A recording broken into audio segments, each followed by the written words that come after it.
말씀 같이 보겠습니다. 이사야서 53장 3절부터 11절입니다.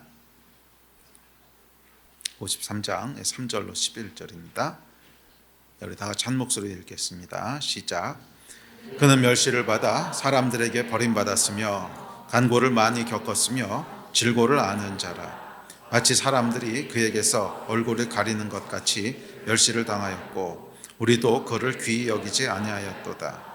그는 실로 우리의 질고를 지고 우리의 슬픔을 당하였거늘 우리는 생각하기를 그는 징벌을 받아 하나님께 맞으며 고난을 당한다 하였노라. 그가 찔림은 우리의 허물 때문이요 그가 상함은 우리의 죄악 때문이라. 그가 징계를 받음으로 우리는 평화를 누리고 그가 채찍에 맞음으로 우리는 나음을 받았도다. 우리는 다 양 같아서 그릇 행하여 각기 제 길로 갔거늘 여호와께서는 우리 모두의 죄악을 그에게 담당시키셨도다. 그가 곤욕을 당하여 괴로울 때에도 그의 입을 열지 아니하였으며 마치 도수장으로 끌려가는 어린 양과 털 깎는 자 앞에서 잠잠한 양같이 그의 입을 열지 아니하였도다. 그가 고문과 신문을 당하고 끌려갔으나 그 세대 중에 누가 생각하기를 그가 살아있는 자들의 땅에서 끊어짐은 마땅히 형벌받을 내 백성의 허물 때문이라 하였으리요. 그는 강포를 행하지 아니하였고 그의 입에 거짓이 없었으나 그의 무덤이 악인들과 함께 있었으며 그가 죽은 후에 부자와 함께 있었도다. 여호와께서 그에게 상함을 받게 하시기를 원하사 질고를 당하게 하셨은즉 그의 영혼을 속건제물로 드리기에 이르면 그가 씨를 보게 되며 그의 날은 길 것이요 또 그의 손으로 여호와께 기뻐하시는 뜻을 성취하리로다. 그가 자기 영혼에 수고한 것을 보고 만족하게 여길 것이라. 나의 의로운 종이 자기 지식으로 많은 사람을 의롭게 하며 또 그들의 죄악을 친히 담당하리로다. 아멘. 오늘은 예수 그리스도의 십자가를 기념하는 성금요일입니다.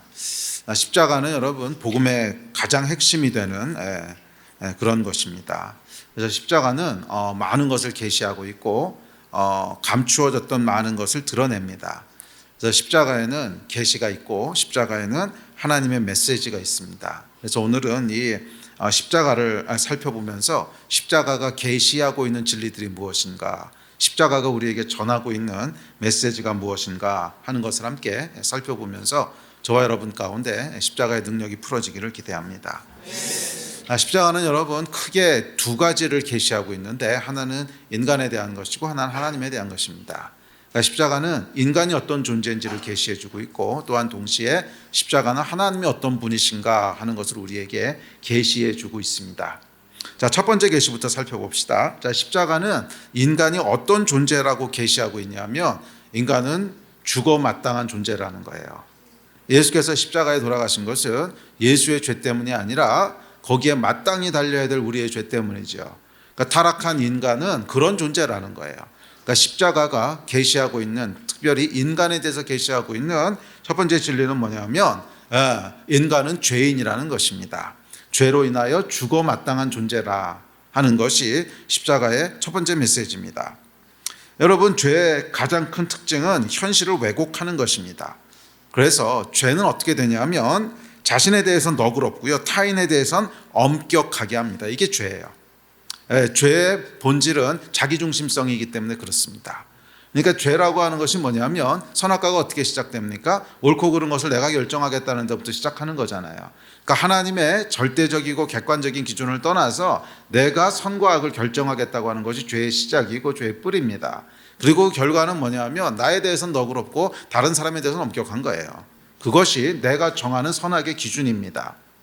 여러분, 우리가 대단한 선악의 기준을 가지고 있는 것 같지만 타락한 인간이 가지고 있는 선악의 기준은 아주 단순하고 명료합니다. 내가 하는 게 선이고 내가 안 하는 게 악이라는 거예요. 그게 우리가 결정하는 선악의 기준입니다. 하나님이 그걸 아시기 때문에 절대로 각 사람이 선악을 결정하지 못하도록 하셨어요. 하나님이 결정하시지.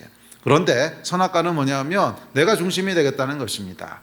하나님이 선과 악을 결정하시는 것이 아니라 무엇이 선하고 무엇이 악한지를 내가 결정하겠다고 하는 이 자기중심성이 죄의 뿌리고 원죄의 의미입니다.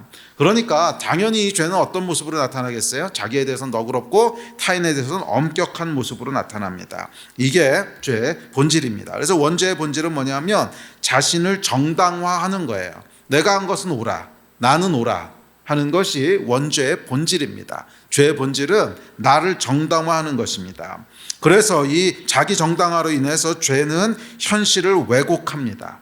나를 의인이라고 여기게 만들고요. 나는 그래도 괜찮은 사람이야 라고 생각하게 만듭니다. 그런데 십자가는 이 착각과 왜곡에 대해서 비수를 꽂습니다. 너는 그런 존재가 아니야. 네가 어떤 존재냐면 네가 스스로 평가하고 네가 스스로 가치 매김하는 그런 존재가 아니라 십자가에 죽어 마땅한 추악하고 타락한 존재야.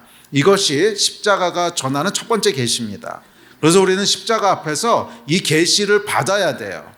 십자가 앞에서 이 계시를 받아야 돼요. 내가 죄인이라고 하는 사실을 깨달아야 됩니다. 그것이 십자가가 우리에게 던지고 있는 첫 번째 계시입니다. 이 죄로 인해서 타락한 인간은 하나님 앞에서 자기가 죄인이라는 사실을 인식하지 못합니다. 이게 참 아이러니한데 죄로 인해서 죄를 인식하지 못해요. 죄로 인해서 죄를 인식하지 못해요. 죄가 뭐냐 하면 현실을 왜곡하는 거라고 했잖아요. 스스로를 정당화하는 것이 죄이기 때문에 그것을 심리학자들은 자기방어 기제라는 멋있는 말로 표현하긴 하지만 그건 그렇게 멋있는 게 아닙니다. 그냥 우리의 죄예요. 자기중심성이고 죄입니다. 성경이 얘기하는 명확한 죄가 바로 이거예요. 자기를 정당화하고 싶고 자기중심적으로 생각하는. 자, 그래서 이 죄, 자기중심성의 죄로 인해서 우리는 우리가 얼마나 죄인인지를 몰라요. 이게 참 아이러니하죠. 죄로 인해서 죄가 뭔지를 모릅니다. 죄로 인해서 죄가 뭔지를 몰라요. 조금 우리가 잘못하고 거짓말하고 다른 사람한테 비난받고 이럴 때는 아이쿠 내가 잘못했구나 생각하기는 하지만 내가 얼마나 심각한 죄인인지는 모릅니다. 예, 정말로 십자가에 죽어야 될 정도로 죄인이라고, 영원한 지옥에 가야 될 정도로 큰 죄인이라고, 이건 깨닫지 못해요. 그래서 십자가가 우리에게 주고 있는 첫 번째 계시는 인간은 죄인이라는 거예요. 아니, 인간이 아니라 우리는 죄인이라는 거예요. 나는 죄인이라는 거예요. 십자가에 달려야 될 것은 예수 그리스도가 아니라 나 자신이라는 거예요. 그러니까 내가 어떤 존재인가 하는 것을 가장 객관적이고 가장 정직하게 보여주는 것이 십자가예요. 착각하지 마십시오. 여러분이 생각하는 여러분이 아닙니다. 그거 다 속고 있는 거예요. 내가 생각하는 내가 아니라는 거예요. 다 속고 있는 거예요. 죄가 우리를 속이고 있는 거예요.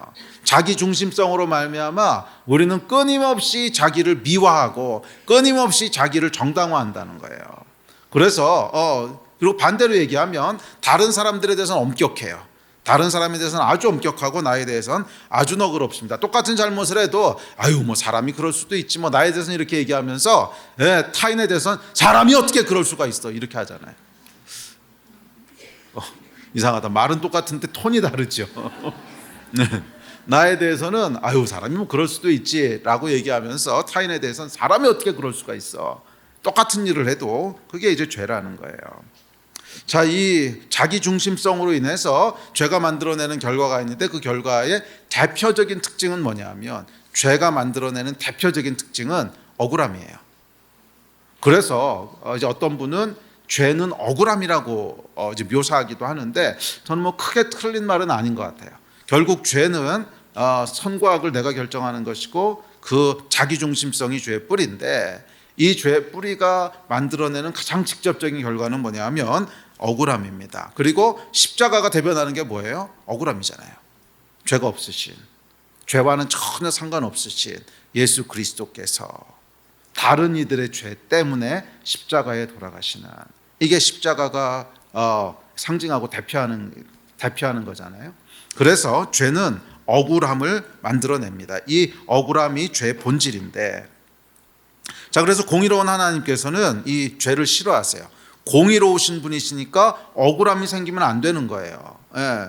이 공의라고 하는 단어가 몇 가지가 있는데 한 두세 가지 단어를 사용하는데 그중에 대표적인 게 미슈파트라고 하는 단어인데 이 미슈파트가 공의로 번역되는 단어입니다. 그런데 이 뜻은 뭐냐 하면 억울함이 없게 하다 이런 뜻이에요. 그러니까 하나님의 공의는 뭐냐면 억울함이 없게 하는 거예요. 그런데 죄는 뭐예요? 억울함을 만들어내는 거예요. 자, 그래서 구약의 율법에 보면 뭐라 그러냐면 재판을 굽게 하지 말라 이렇게 표현합니다. 그러니까 이 표현이 많은 것을 함축하고 있는 거예요. 꼭 뭐 실제로 재판에서만 공정하게 재판하라는 것이 아니라 이런 억울함이 없도록 하라라고 하는 것을 포괄하고 있는 말입니다. 그러니까 율법에 보면 재판을 굽게 하지 말라, 이 표현이 여러분 구약에 엄청나게 많이 나옵니다. 재판을 굽게 하지 말라고 하는 게 엄청나게 많이 나옵니다. 한두 번이 아니고요. 적어도 15번 이상 등장합니다. 적어도 15번 이상 재판을 굽게 하지 말라고 얘기하는데, 그것은 단순히 재판장에 나갔을 때 공정하게 재판해라 하는 차원의 얘기가 아니라 훨씬 더 포괄적인 의미예요. 타인을 억울하게 하지 말라 이거예요. 타인을 억울하게 하지 말라. 왜? 타락한 인간은 결국 그 죄는 타인을 억울하게 하기 때문에 그래요. 재판을 굽게 하는 존재입니다. 자, 성경 몇 구절 읽어볼까요? 시작. 너는 재판을 굽게 하지 말며 사람을 외모로 보지 말며 또 뇌물을 받지 말라. 뇌물은 지혜자의 눈을 어둡게 하고 의인의 말을 굽게 하느니라. 지존자의 얼굴 앞에서 사람의 재판을 굽게 하는 것과 사람의 송사를 억울하게 하는 것은 다 주께서 기쁘게 보시는 것이 아니로다. 대표적으로 제가 두 구절만 뽑았는데, 세 구절을 뽑았는데 뭐 이거보다 훨씬 많습니다. 재판을 굽게 하지 말라, 억울하게 하지 말라.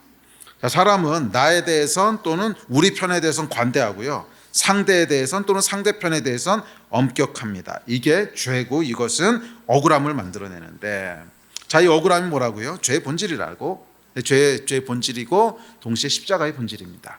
그러니까 십자가의 본질은 뭐냐면 억울한 거예요. 아무 죄가 없으신 예수께서 죄인으로 판결받으시고 억울하게 십자가에 죽으십니다. 자, 타락한 인간은 여러분 끊임없이 타인을 향한 억울함을 만들어냅니다. 여러분 관계를 생각해 보세요. 모든 관계는 결국 억울함이 생겼다 풀어졌다 생겼다 풀어졌다 하는 게 관계 아닙니까? 모든 관계가 그렇지 않아요? 그러니까 부부 관계부터 시작해서 아무리 사이가 좋은 사람이라고 해도 오해가 생겼다 풀렸다 생겼다 풀렸다, 이게 뭐예요? 억울함이 생겼다 풀어졌다 생겼다 풀어졌다 생겼다 풀어졌다. 그게 결국 그 관계의 대부분을 차지하고 있지 않습니까? 이게 타락한 인간의 본질이라는 거예요.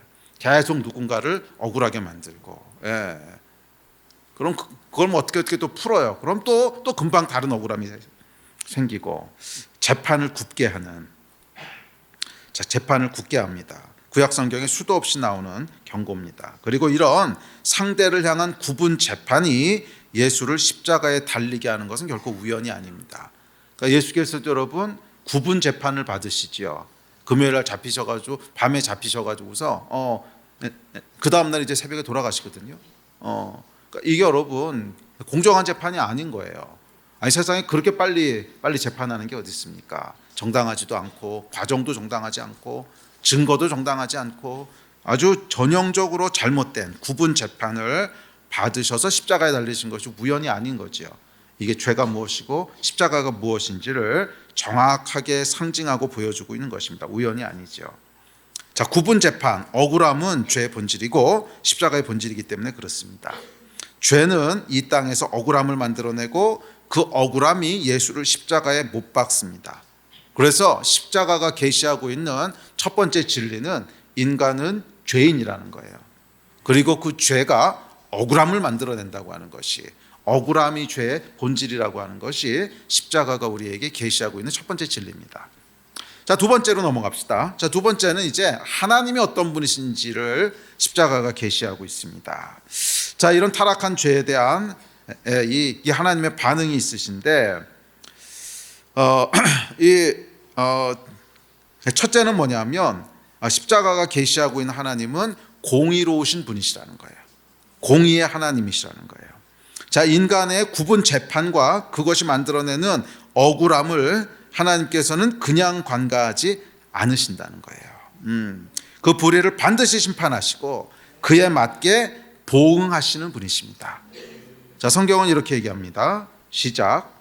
인자를 천대까지 베풀며 악과 과실과 죄를 용서하리라. 그러나 벌을 면제하지는 아니하고 아버지의 악행을 자손 3, 4대까지 보응하리라. 자, 하나님이요 아주 좀 난해한 말씀인데 죄를 용서하신대요. 그런데 죄를 용서하시는데 벌을 면제하지는 않는데요. 그리고 보응하신대요. 자, 이게 사실은 십자가거든요. 죄는 용서하시는데 벌을 면제하진 않으신대요. 그래서 이 벌을 받으신 것이 십자가인 거잖아요. 네, 그렇죠. 그러니까 이 말씀이 정확하게 십자가에 대한 묘사입니다. 인자를 1000대까지 베풀며 악과 과실과 죄를 용서하십니다. 그러나 벌을 면제하지 않으시고 악행을 자손 3, 4대까지 보응하신다고 하는, 자, 이분이 하나님이시라는 거예요. 제가 하나님은 어떤 분이시냐면, 맞아요, 인자하고 죄를 용서하시는 은혜로운 분이세요. 은혜로운 분이신데 동시에 벌을 면제하지 않으세요. 그러니까 그 얘기는 뭐냐면, 그러니까 우리가 죄를 짓고 악행을 하고 잘못했어요.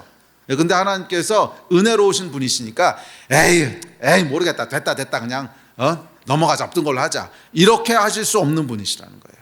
이렇게 하실 수 없는 분이시라는 거예요. 그러니까 우리가 죄를 졌는데 나 없던 걸로 해, 이러실 수 없으시다는 거예요. 이것을 신학적으로 공의라고 부르는 거예요. 자, 공의란 모든 행위에 대한 공정한 보응이 주어지는 것을 공의라고 합니다. 모든 행동에 대한 공정한 보응이 주어지는 것을 공의라고 해요. 그러니까 심은 대로 거두게 하고, 악을 뿌렸으면 벌을 받게 하고, 선한 것을 뿌렸으면 그 선한 거에 대한 보상을 받게 하고, 이게 공의라는 거예요. 자기가 뭔가를 해요. 뭔가를 하면 거기에 맞는 합당한 보응이 주어지는 것을 공의라고 합니다. 왜냐하면 그래 억울함이 없지 않겠어요? 그러니까 내가 뭔가를 열심히 했어요. 그런데 아무런 좋은 결과가 안 나오고, 그럼 억울하지 않겠어요? 그러니까 내가 뭔가 좋은 것도 그렇고 나쁜 것도 마찬가지예요. 내가 뭔가 죄를 지고 나쁜 짓을 했어요. 그런데 아무런 벌을 받지 않아. 그러면 나는 억울하지 않겠지만 옆에 있는 사람들이 억울하겠지. 뭔가 내가 죄를 졌다고 하는 건 누군가한테 피해가 간 거 아니에요. 누군가한테 피해가 갔는데 거기에 합당한 아무런 보응이 주어지지 않아. 그럼 누군가 억울할 거 아니에요. 또는 선한 것도 마찬가지. 내가 선행을 많이 했는데 거기에 대한 합당한 보상이 주어지지 않아요. 그러면 억울할 거 아니에요. 그래서 공의는 뭐냐면 미시파트, 억울함이 없도록 하는 거예요. 억울함이 없도록 하는 것이 성경이 얘기하는 하나님의 공의의 한 측면입니다. 이 공의를 묘사하는 단어가 여러 개 있어요. 그래서 이것이 하나님의 공의가 무엇인지를 이렇게 종합적으로 나타내는데, 그 중에 하나가 미시파트고 또 하나가 좀 이따 살펴본 차데크라고 하는 건데, 하여간 미시파트는 뭐예요? 이 저울이에요. 저울. 그래서 미시파트는 균형이 잡혔다는 거예요. 뭔가 여기서 행위를 했으면 거기에 맞는 보응이 주어져서 정확하게 균형이 맞아 있는 것을 미시파트라고 부르는 겁니다. 자, 이것이 공의예요. 자, 그래서 죄가 행해졌는데 아무런 대가가 없다, 그럴 수는 없다는 거예요.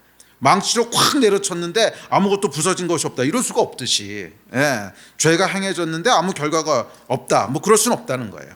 뭔가가 행해지면 반드시 그것의 균형을 맞추는 보응이 필요합니다. 보응 또는 반작용이 필요하다는 거예요. 그래야 억울함이 없죠. 그래서 성경은 뭐라 그랬냐면, 남의 소를 죽였으면 내 소로 죽은 소를 대신하라는 거예요. 이게 미시파트예요.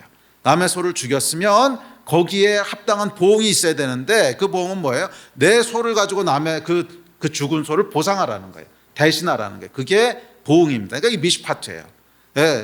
그러니까 남의 소를 죽이는 죄가 벌어졌어요. 그럼 이게 확 기울잖아요, 죄 때문에. 그러면 그러니까 이쪽에 똑같은 무게를 올려놔서 맞춰야 되는 거예요. 그게 미시파트의 개념입니다. 이게 하나님의 공의의 개념이에요. 만약 그렇지 않으면 억울함이 발생하는 거죠. 아니, 난 아무 잘못도 안 했는데 저 인간이 와가지고 내 소를 죽였어. 그럼 나만 손해를 본 거잖아. 그럼 억울하잖아요. 그러니까 이런 억울함이 없도록 하는 것이 하나님의 공의의 한 측면입니다. 자, 그래서 공의를 나타내는 히브리어 중 하나인 미시파트는 억울함이 없게 하는 것입니다. 타락한 인간의 본질, 죄의 본질이 억울함이라면 하나님의 본질은 억울함이 없게 하시는 거예요. 이게 하나님의 본질입니다. 어떻게? 그 선택과 행위에 합당한 공정한 보응을 통해서. 자, 미시파트는 억울함이 없도록 균형을 맞추는 거예요. 내가 누구 소를 죽였으면 내 산 소로 그 소를 대신해야 되는 거, 그것이 공의입니다. 자, 이 공의는 공의가 중요한 이유가 있습니다. 이 공의는요, 하나님이 세우신 모든 것의 기초가 되기 때문에 그래요. 이 공의는 하나님이 세우신 모든 것의 기초가 됩니다. 하나님이 창조하신 모든 세상, 하나님이 만드신 나라, 하나님이 세우신 가정, 우리 개인의 삶에 이르기까지 이 모든 것을 지탱해 주는 기초가 사실은 공입니다. 자, 예를 들어서 그래서 공의는 여러분 창조 세계에서는 작용 반작용이라고 하는 물리학 법칙으로 나타나기도 하고, 에너지 보존의 법칙이나 아니면 질량 보존의 법칙 같은 것도 하나님의 공의라는 측면으로 해석할 수 있습니다. 그러니까 작용 반작용의 법칙은 뭐냐면 땅하고 치면은 이게 한쪽에 힘이 있으면 이쪽에 반작용이 생긴다는 거예요. 그렇지 않으면 이게 균형이 유지되지 않죠. 그러니까 이것도 사실은 하나님이 창조하신 세상에 반영되어 있는 미시파트의 한 모습이라는 거죠. 그리고 에너지 보존의 법칙도 마찬가지입니다. 뭔가 하나의 에너지가 있는데 그 에너지가 그냥 소멸 어딘가 작용을 했어. 그러면 뭔가가 일어나야지. 에너지는 없어졌는데 아무 일도 안 일어나. 이건 뭐예요? 공의가 아닌 거죠. 거기에 합당한 보응이 없는 거잖아요. 에너지가 사용됐다고 하는 건 하여간 내가 뭔가 열심히 했어, 예를 들면. 그럼 내 안에 있는 에너지를 쓴 거잖아요. 내 안에 있는 ATP라고 하는 에너지를 쓴 건데, 그 에너지를 썼는데 아무런 일이 안 일어났어. 억울할까요? 안 억울할까요? 억울하죠. 그런데 이 창조 세계에 보면 그런 일은 일어나지 않는다는 거예요. 에너지를 사용했으면 그냥 아무 일도 일어나는 게 아니라 그 에너지가 다른 모양으로 변화돼서 다른 에너지로 형태로 변환된다고 하는 것이 에너지 보존의 법칙이고, 또 질량 보존의 법칙도 에너지하고 질량은 같은 거니까. 그러니까 이게 뭐냐면 하나님이 창조하신 세상의 기초를 이루는 법칙이란 말이에요. 자, 이것은 이런 물리 법칙 속에만 있는 것이 아니라 하나님이 세우신 모든 것의 기초가 됩니다. 한 나라와 민족의 기초도 마찬가지입니다. 이 나라의 기초는 뭐냐면 자, 그래서 공의를 나타내는 또 다른 단어는 체데크라고 하는 단어인데, 이 체데크라고 하는 단어는 뭐냐면 창조주의 질서라는 뜻입니다. 그러니까 체데크는 창조주의 질서가 공의라는 거예요. 자, 창조주가 두신 질서가 있습니다. 뭐 예를 들면 지구가 태양을 도는 우주의 질서부터 시작해서 한 나라의 질서, 교회 공동체 안의 질서, 가정의 질서, 개인의 질서, 이렇게까지 질서가 있죠. 이게 체데크인데, 이 체데크의 질서를 유지하는 구체적인 방법 중 하나가 미시파트라는 거예요. 억울함이 없도록 하는 거, 부족함이 없도록 하는 거, 공정한 보응을 통해서 저울의 무게를 맞추는 거예요. 자, 그래서 이 미시파트가 무너지면 질서가 무너지게 되고, 그로 인해서 나라와 세계가 무너집니다. 자, 세계가 무너지는 거 한번 생각해 볼까요? 자, 달이 지구를 돌고 있어요. 달이 지구를 돌고 있죠. 그런데 여러분, 왜 달이 지구로 떨어지지 않고 저기 멀리로 날아가지도 않고 그냥 일정하게 돌고 있을까? 미시파트. 거기 공정함이 있는 거예요. 어떤 공정함이 있냐면 달이 이렇게 그러니까 지구가 달을 이제 끌어당기는 만류 인력이 있지 않습니까? 이 만류 인력에 구심력을 주고요. 그 대신 달이 이렇게 빙빙 돌지요. 돌면 뭐를 만들어내요? 원심력을 만들어내죠. 그래서 이 원심력과 구심력이 딱 균형을 이루고 있기 때문에 세계가 조화 가운데 있어요. 자, 그런데 억울함이 발생한다.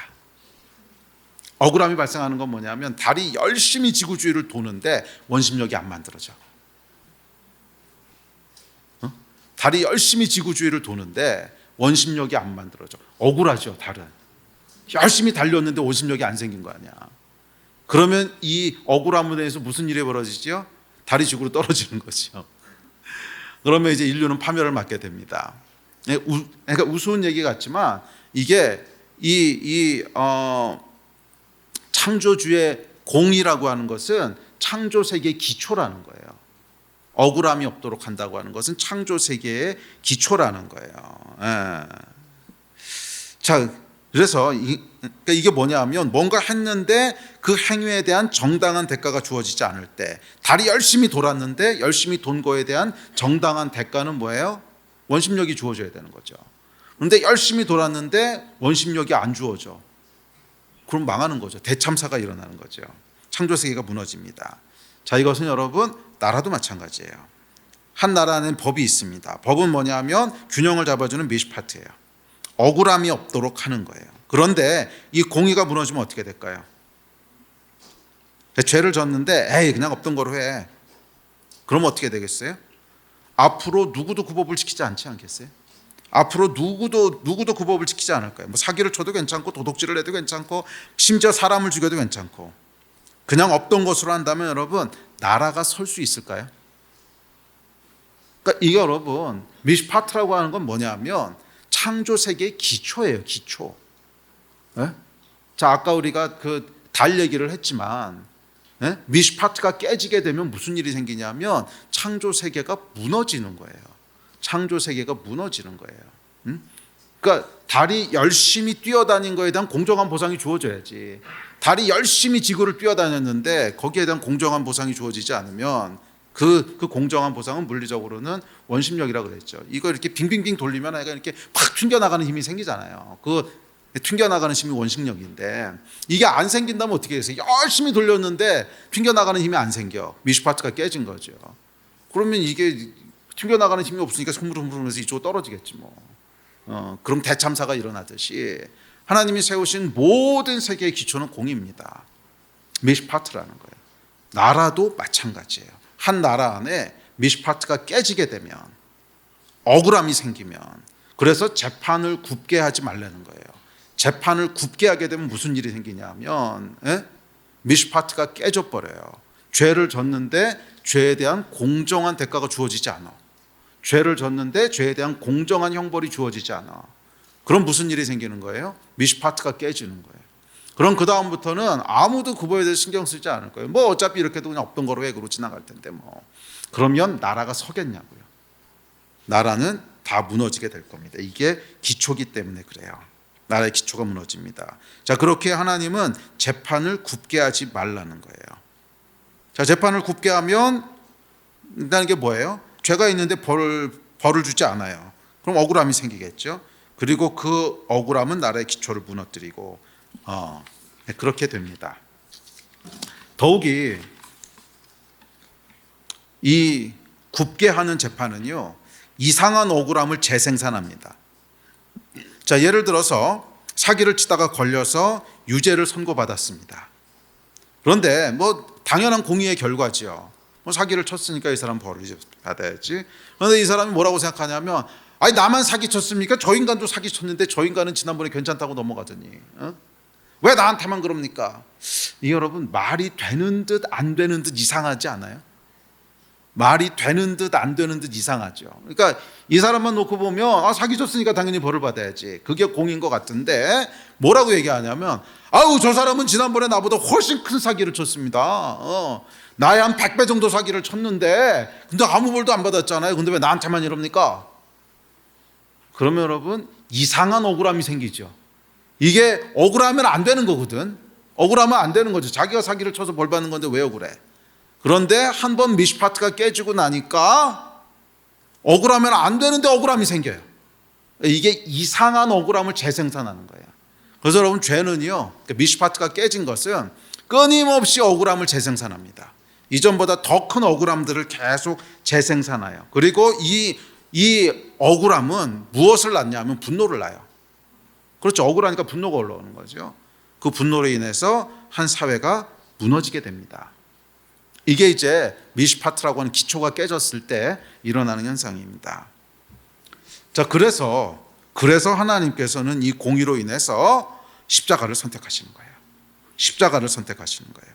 인간의 타락과 죄에 대해서 그냥 없던 것으로 하자. 하나님의 마음은 그러시죠.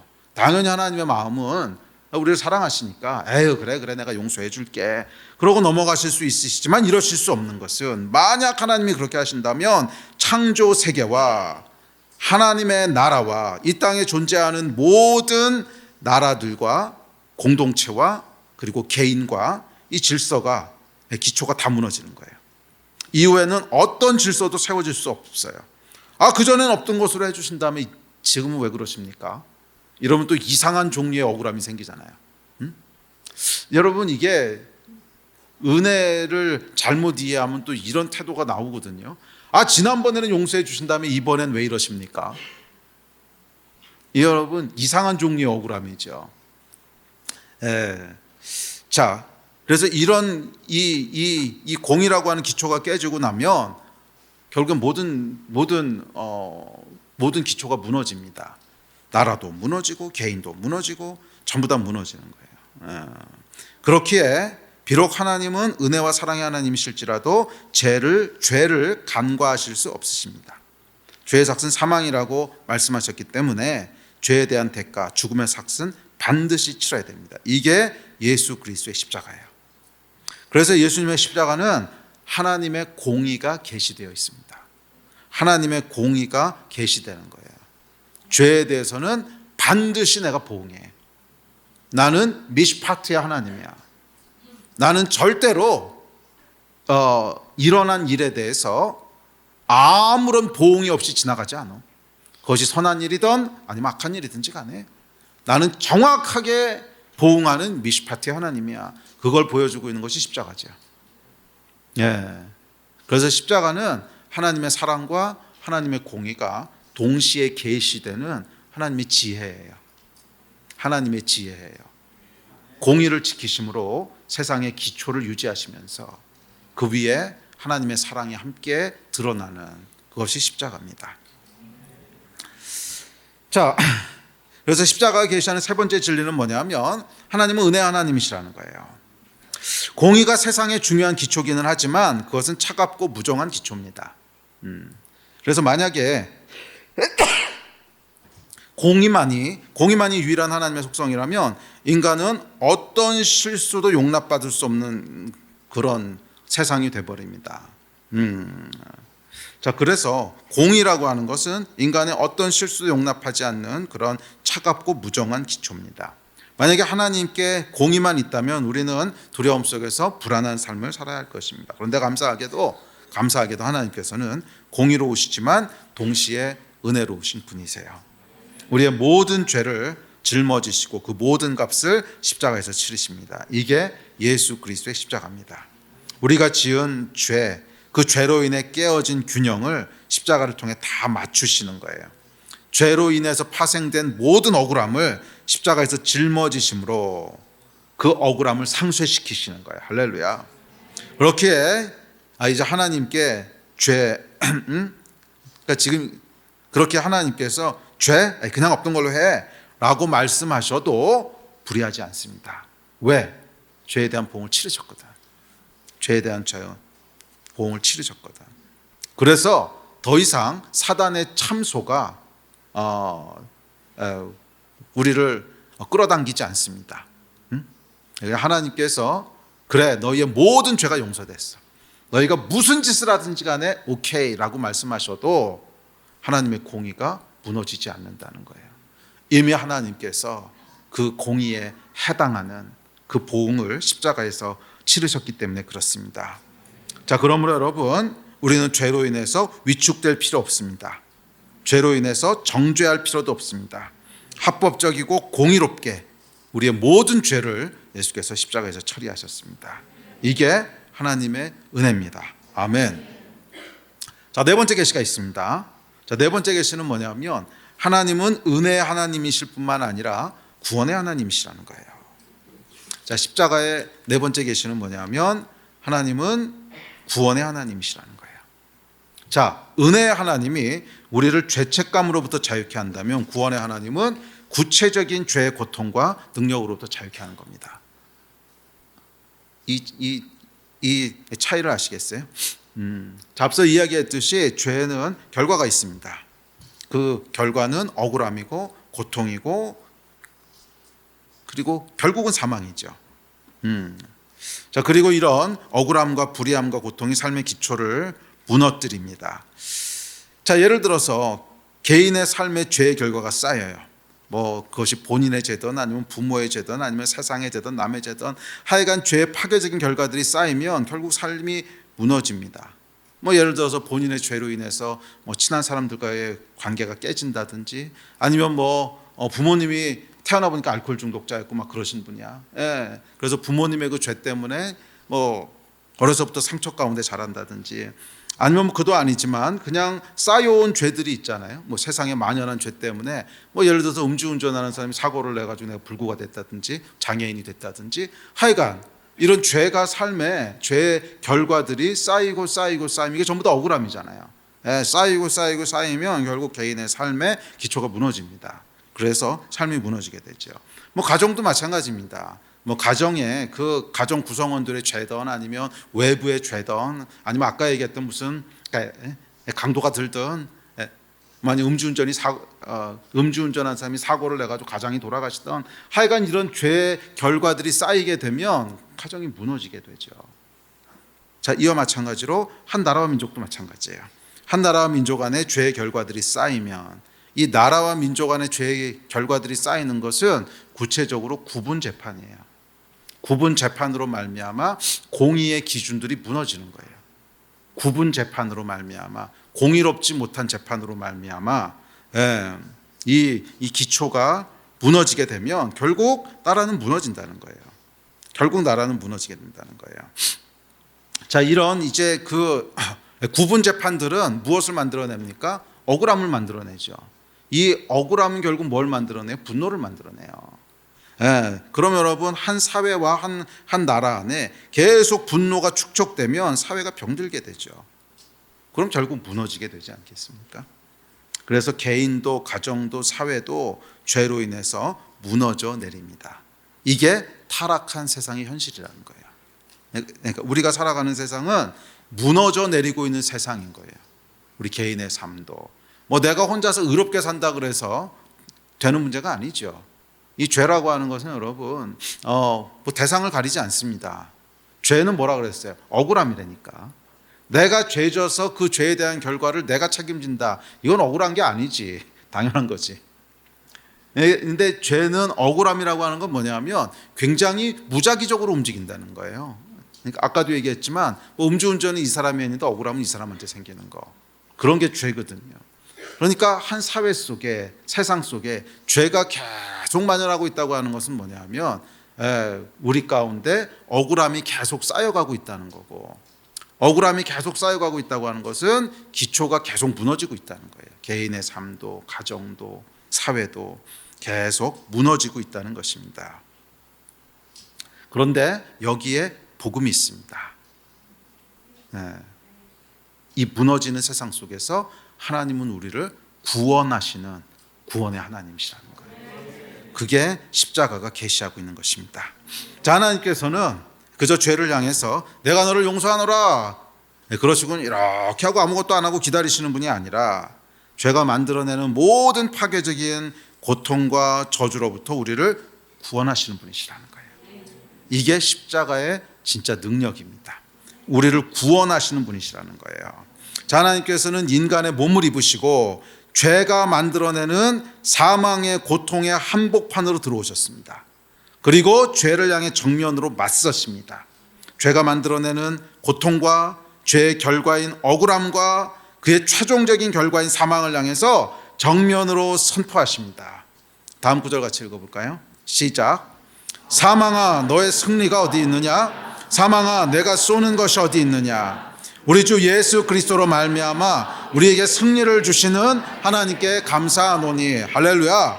아멘. 자, 여기서 여러분 사망은요 죄가 만들어내는 모든 결과를 포괄하는 거예요. 억울함, 불의함, 고통, 파괴, 저주, 하여간 우리 삶의 기초를 무너뜨리는 모든 죄의 저주가 사망입니다. 그리고 이 사망을 향해서 예수께서 선포하시는 거예요. 사망아 너의 승리가 어디 있느냐? 사망아 내가 쏘는 것이 어디 있느냐? 이게 십자가의 계시라는 거예요. 그러니까 십자가가 우리에게 네 번째로 계시하고 있는 것은 하나님은 구원의 하나님이시고 하나님은 이 사망에 쏘는 것으로 인하여 무너지고 있는 이 타락한 세상 가운데로 우리를 구원하시기 위해서 들어오시는 분이시라는 거예요. 우리를 구원하시기 위해서 인간의 몸을 입고 이 땅에 들어오셔서 우리를 이 사망의 저주로부터 구원하시는 분이 우리 하나님이시라는 것입니다. 아멘. 아멘. 그래서 여러분 예수께서 십자가에서 흘리신 보혈에는 능력이 있습니다. 구원의 능력이 있습니다. 우리를 죄의 저주로부터 사망의 저주로부터 구원하실 능력이 있어요. 그 죄의 결과가 무엇이든 상관없어요. 십자가는 이 모든 것을 뛰어넘는 능력이 있습니다. 그래서 십자가는 여러분 하나님께서 예비하신 최종 병기예요. 모든 죄가 만들어내는 모든 죄에 쏘는 것, 사망에 쏘는 것을 무력화시키고 거기로부터 우리를 구원하셔서 승리케 하시는 하나님의 최종 경계가 십자가입니다. 사단의 모든 참소를 무력하게 만드는 능력이며 세상의 모든 억울함을 바로잡는 공의의 능력이며 죄가 만들어내는 모든 종류의 고통과 저주를 이기는 생명의 능력입니다. 이게 십자가예요. 자, 요한복음 11장에 보면 나사로가 죽습니다. 사실은 이것이 십자가와 부활을 예표적으로 보여주고 있는 사건이죠. 자, 나사로가 죽습니다. 사망의 저주가 온 가족과 동네를 덮어버렸습니다. 이로 인해서 나사로의 남은 가족들은 삶의 기초가 무너져 버렸습니다. 고대 유대 사회는 여러분 남자만 경제 활동을 할 수 있던 사회거든요. 그리고 나사로가 그 집안의 유일한 남자였어요.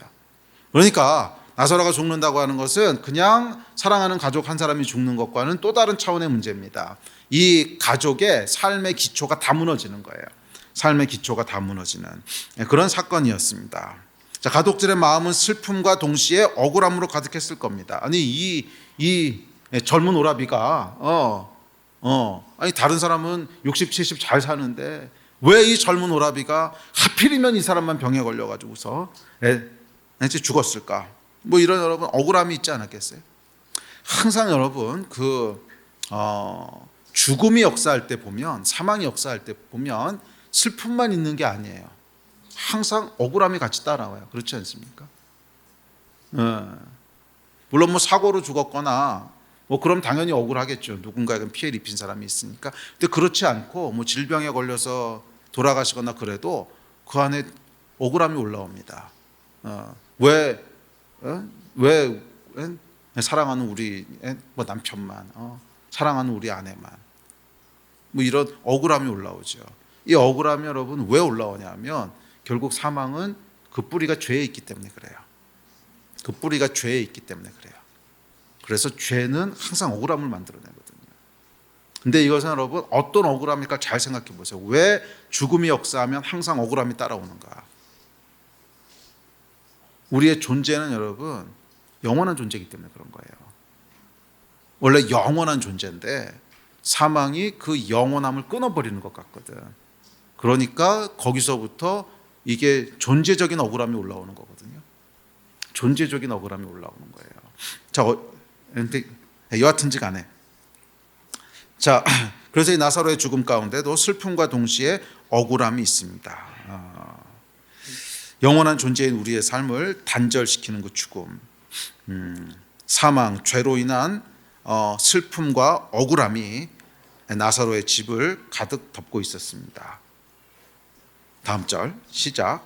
이에 예수께서 다시 속으로 비통히 여기시며 무덤에 가시니 무덤이 굴이라 돌로 막았거늘. 자, 여기서 여러분 이 슬픔과 억울함을 대변하고 있는 게 돌이거든요. 돌이요 그 앞을 가로막아 버린 거야. 원래는 자유롭게 돌아다녀야 될 존재인데 그 자유가 막혀버린 거예요. 우리는 원래 영원한 존재인데 그 영원이 사망으로 인해 끝난 것 같고, 그것이 이제 이 우리를 한계 짓고 있는 것이 돌입니다. 삶을 막고 있는 한계, 억울함, 고통 다 이게 돌이죠. 그리고 이 돌은 본질적으로 죄로부터인 결과입니다. 개인의 죄, 타락한 인간의 죄, 아담부터 지금까지 만들어낸 모든 죄, 이게 쌓이고 쌓여서 만들어내는 결과죠. 이 사망이 역사하는 한가운데로 예수께서 들어오시는 거예요. 왜? 구원하시려고. 십자가가 계시하고 있는 네 번째는 뭐냐면 우리 하나님은 구원의 하나님이시라는 거예요. 예수께서 걸어 들어오셔서 이렇게 말씀하십니다. 다음 절 시작. 예수께서 이르시되 돌을 옮겨 놓으라 하시니 아멘. 그리고 이어서 이렇게 말씀하십니다. 시작. 이 말씀을 하시고 큰 소리로 나사로야 나오라 부르시니 예수께서 사망을 향해서 선포하시는 거죠. 나사로야 나오라, 나사로야 나오라. 아멘. 예수께서는 어떤 분이시냐면 사망을 향해 선포하시는 분이세요. 죄와 사망을 정면으로 맞서서 꾸짖는 분이십니다. 그 예수께서 우리 삶 가운데로 들어오신다는 거예요. 왜? 구원하시려. 우리를 막고 있는 돌을 옮기시려. 우리를 사망으로부터 불러내시려. 그분은 십자가에 달리심으로 우리를 구원하신 구원의 하나님이십니다. 그분은 돌에 갇혀 있는 나사로를 향하여 돌을 옮겨 놓으라 명하시는 분이시고, 생명을 잃은 나사로를 향하여 나사로야 나오라 말씀하시는 분이세요. 단순히 우리를 그냥 용서하시고는 아유 용서했어, 죄책감으로 힘들어하지 마 하고 끝나시는 분이 아니라 구체적으로 돌을 옮기시고 구체적으로 우리를 사망으로부터 건져내시는 구원의 하나님이세요. 아멘. 이게 십자가가 계시하고 있는 하나님에 대한 네 번째 진리입니다. 저와 여러분의 하나님은 우리 삶 가운데로 들어오셔서 우리를 구원하시는 구원의 하나님이세요. 그게 십자가 아닙니까? 죄로 말미암아 죽을 수밖에 없는 인간의 역사 가운데로 들어오셔서 친히 십자가를 지심으로 우리를 구원하신 그 하나님. 이게 십자가가 계시하고 있는 하나님입니다. 자, 마지막 다섯 번째 계시가 있습니다. 다섯 번째 계시는 뭐냐면 하나님은 반전의 하나님이시라는 거예요. 자, 그럼에도 불구하고 십자가는 어떻게 보여요? 실패인 것처럼 보입니다. 그럼에도 불구하고 십자가는 패배인 것처럼 보입니다. 불의가 이긴 것처럼 보입니다. 구분 재판이 승리한 것처럼 보입니다. 모든 것이 끝난 것 같이 느껴집니다. 그런데 여기 반전이 있죠. 십자가를 통해서 하나님의 완전한 승리가 이루어진다는 거예요. 할렐루야. 이게 여러분 부활 아닙니까? 그러니까 십자가는 여러분 하나님의 지혜고 신비예요.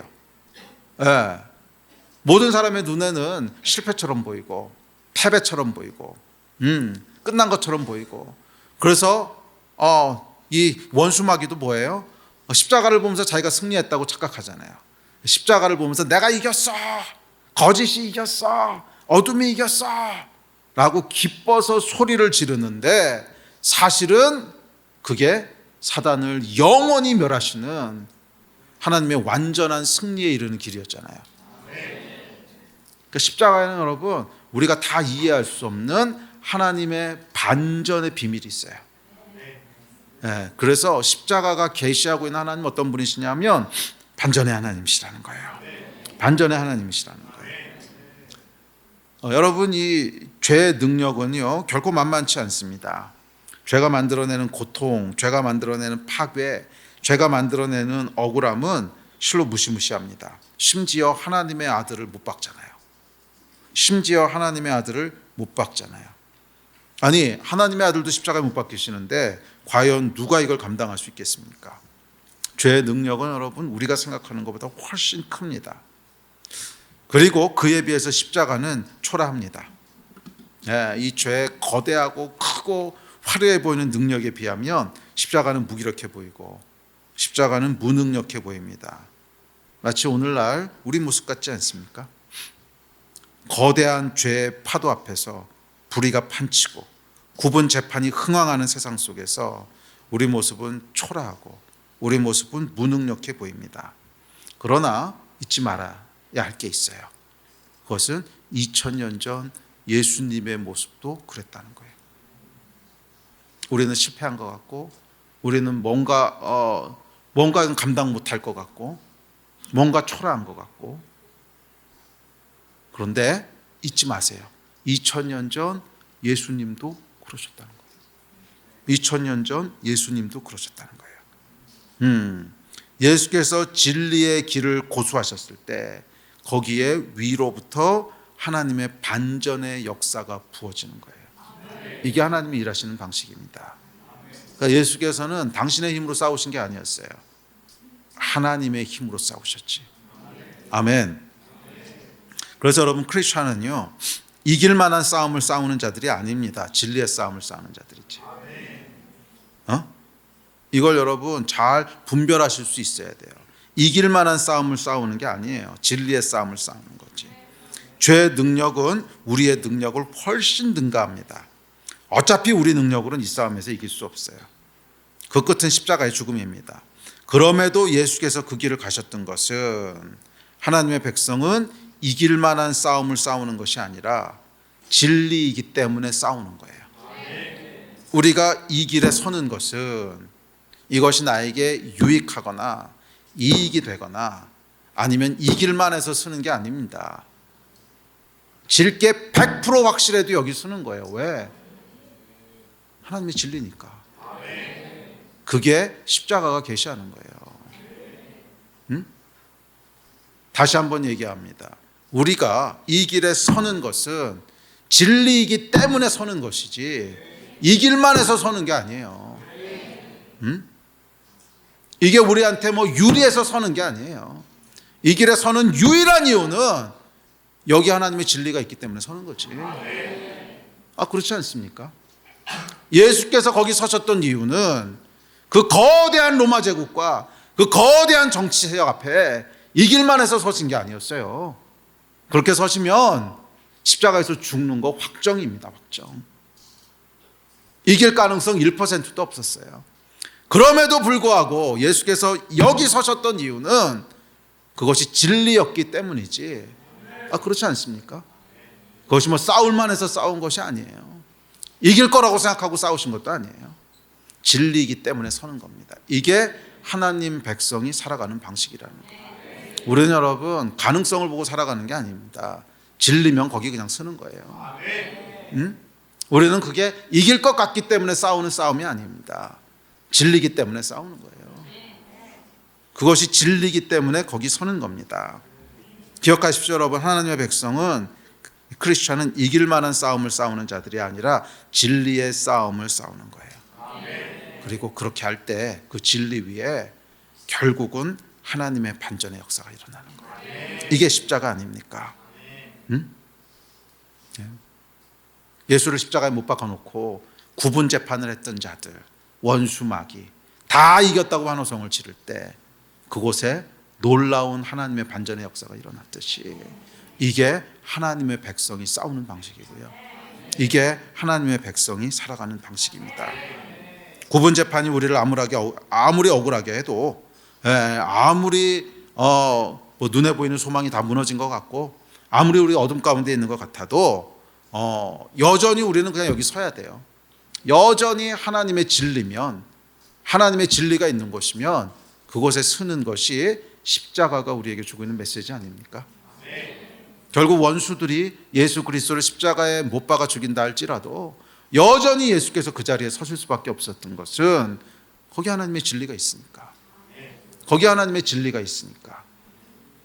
기억하십시오 여러분. 하나님의 백성은 십자가로 싸우는 자들이에요. 십자가는 여러분 패배한 것 같고 실패한 것 같고 무기력한 것 같고 무능력한 것 같지만 십자가의 능력은 뭐냐면 진리 편에 선다는 거예요. 하나님의 진리 편에 선다는 거예요. 이게 십자가의 진짜 능력입니다. 그랬을 때 그 위에 뭐가 부어지는 거예요? 하나님의 반전의 역사가 부어지는 거예요. 그게 부활 아닙니까?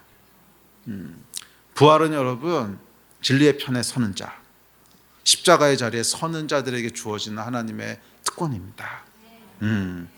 이것이 십자가가 우리에게 주고 있는 놀라운 은혜고 계십니다. 아멘. 우리 예배팀 앞으로 나오십시오.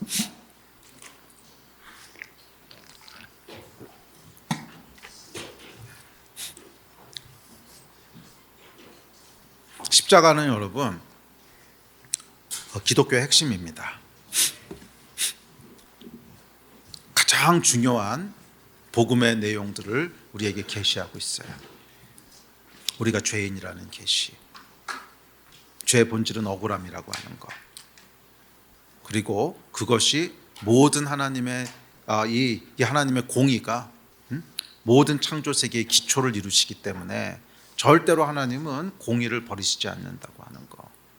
그와 더불어 우리 하나님은 용서하신 하나님이시고 구원하신 하나님이시고 반전을 일으키신 하나님이십니다. 이 십자가의 계시를 붙잡고 끝까지 가야 돼요. 그래서 올해 주신 말씀이 끝까지 가라는 거잖아요. Keep going. Keep going 하라고 하는 말씀은 뭐냐 하면 소망이 뭐 가능성이 보이고 소망이 보이고 그래서 가는 게 아닙니다. 그냥 믿음으로 가는 거예요. 왜? 진리니까.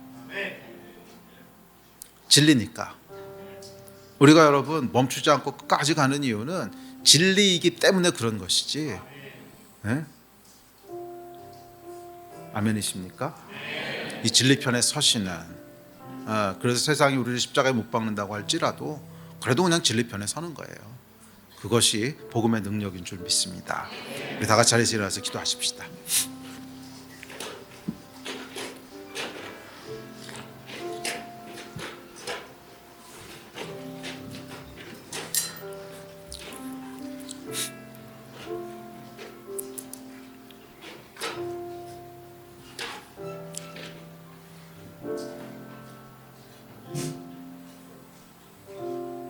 우리 하나님은 구원의 하나님이시고 우리 하나님은 반전의 하나님이십니다. 십자가가 우리에게 외치고 있는 메시지입니다. 예수 그리스도의 십자가를 기념하는 이 밤, 이날 우리가 정말 하나님 앞에 나아가 같이 간절히 기도합시다. 주님, 이 십자가의 계시가 우리 위에 놀랍게 풀어지게 하여 주시고 우리뿐만이 아니라 이 땅 위에 놀랍게 풀어지게 하여 주십시오. 모든 교회 가운데 이 십자가의 계시가 풀어지게 하여 주셔서 공의의 하나님을 예배하고 신뢰하는 교회가 되게 하여 주시고 구분 재판을 반대하는 교회가 되게 하여 주시고 진리의 편에 서는 교회가 되게 하여 주시고 그래서 하나님의 반전의 역사를 소망하는 교회가 되게 하여 주십시오. 이 마음 가지고 우리 십자가의 능력이 우리 가운데, 가정 가운데, 개인 가운데, 가정 가운데, 또한 이 땅의 교회 가운데, 그리고 이 땅의 나라 가운데 충만하게 역사하게 해달라고 주여 세 번 부르짖고 다 같이 합심해서 간절히 기도하시겠습니다.